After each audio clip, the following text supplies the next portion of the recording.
మీలో జంతికలు అంటే ఎంతమందికి ఇష్టం? మేము జంతికలు అయితే ఇలా చేస్తామండి. ఫస్ట్ బియ్యం కేజీ బియ్యానికి బియ్యం వేపేసుకుంటాం. ఫస్ట్ కడగమండి అసలు. లేదు అనుకుంటే కడిగి ఆరబెట్టేస్తాం ముందుగానే. కడగకుండా చేస్తేనే టేస్ట్ అంటండి.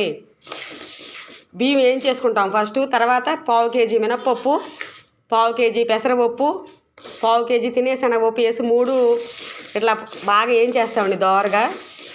ఇంకో బియ్యం వేపి పెట్టేసుకున్నాను ఆల్రెడీ.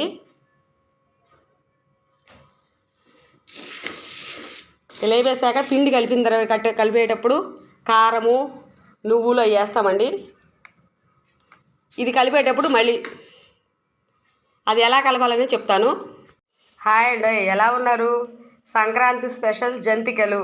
మీలో ఎంతమంది చేసుకుంటారండి జంతికలు? కారం కారంగా భలే ఉంటాయండి. బియ్యము మినప్పప్పు పెసరపప్పు ఇందాక చెప్పాను కదా ప్రాసెస్ అంతా. మేమైతే ఇలా చేస్తాం. పిండి కలుపుతూ ఉన్నాం ఇప్పుడు.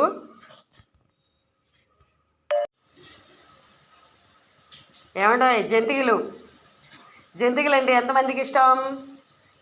మీకు స్వీట్ ఇష్టమా హాట్ ఇష్టమా? మీరైతే ఎలా చేస్తారు? మేమైతే ఇలా చేస్తాం.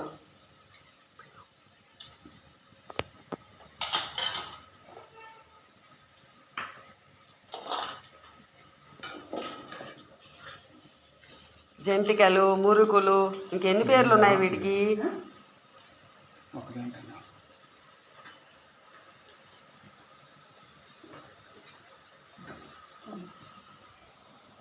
ఇదిగానండి ఇలా వచ్చాయి.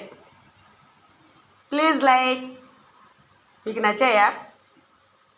అలా ఎందుకన్నానంటే అండి, ప్రతి ఒక్కళ్ళు ఇప్పుడు బయట ఫుడ్కి అలవాటు పడిపోయారు కదా. మేమైతే ప్రతి సంవత్సరం ఇలాగే చేసుకుంటామండి. ఇంట్లో ఫుడ్డే తింటాము, ఇంట్లోనే చేసుకుంటామండి ఈ పిండి వంటలు. అందుకే అలా అన్నాను ఎంతమందికి ఇష్టమని. Please like.